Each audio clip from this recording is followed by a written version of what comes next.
belajar dan media pembelajaran. Kita sering mendengar dua istilah ini, tapi tahu nggak sih apa itu sumber belajar dan media pembelajaran?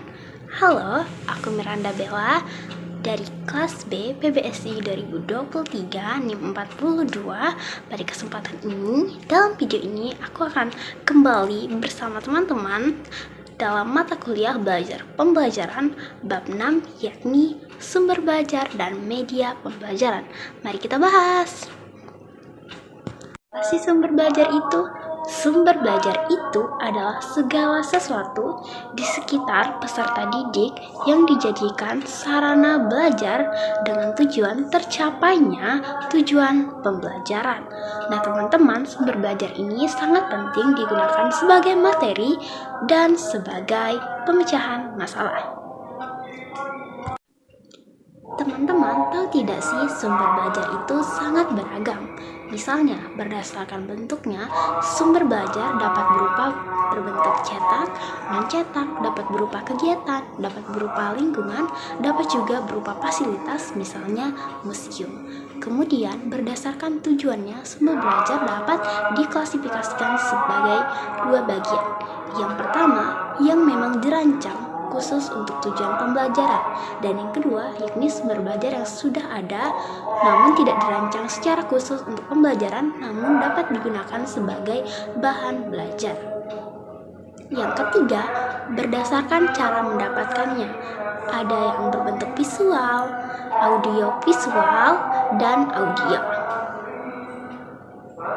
Apa sih media pembelajaran itu? Media pembelajaran adalah alat atau perantara yang digunakan untuk menghubungkan pengirim pesan berupa guru kepada penerima pesan, yakni peserta didik. Media pembelajaran dapat berupa banyak hal, dapat berupa orang, alat, dan lain sebagainya. Teman-teman, media pembelajaran dapat dikelompokkan menjadi dua unsur, yakni yang pertama hardware atau perangkat keras dan software perangkat lunak.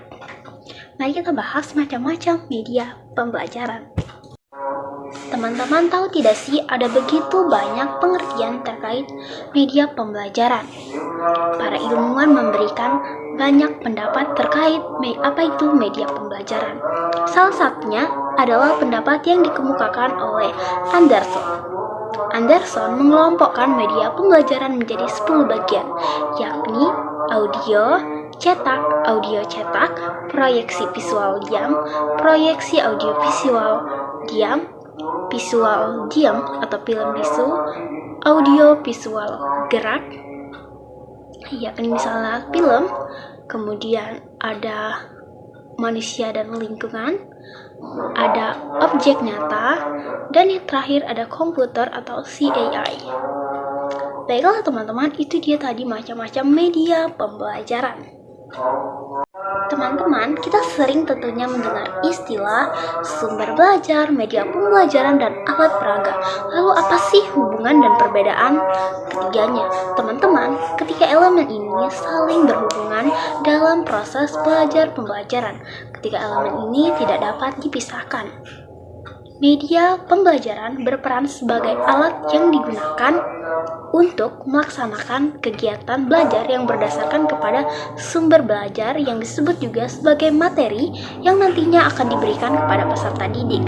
Sementara itu, alat peraga adalah alat yang digunakan untuk membantu agar peserta didik lebih memahami apa sih yang sedang dipelajari.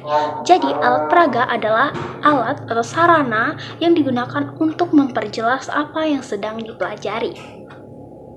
Teman-teman, sangat penting untuk memilih sumber belajar, media pembelajaran, dan alat peraga yang sesuai dengan tujuan pembelajaran yang hendak dicapai. Ada berbagai pertimbangan yang harus diperhatikan sebelum memilih dan menentukan media pembelajaran, sumber belajar, dan alat peraga. Tentunya hal ini melihat kompetensi guru, minat bakat siswa, apa yang hendak diajarkan, dan lain sebagainya. Demikian teman-teman video terkait belajar pembelajaran bab 6, yakni sumber belajar, materi pembelajaran, dan alat peraga. Sampai jumpa di video selanjutnya.